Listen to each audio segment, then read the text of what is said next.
Apparently, we've reached a new stage in Sheva's nesting material saga.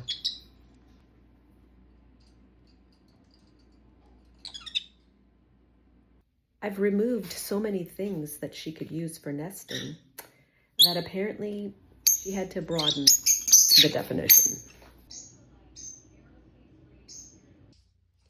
And if I'm not supervising her every single minute during fly time, this is what we get. So for now, I had to limit her access during fly time.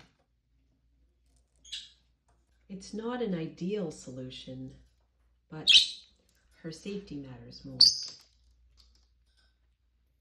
Sometimes the safest choice isn't the easiest one. Right, Henry? Right, Frenchie?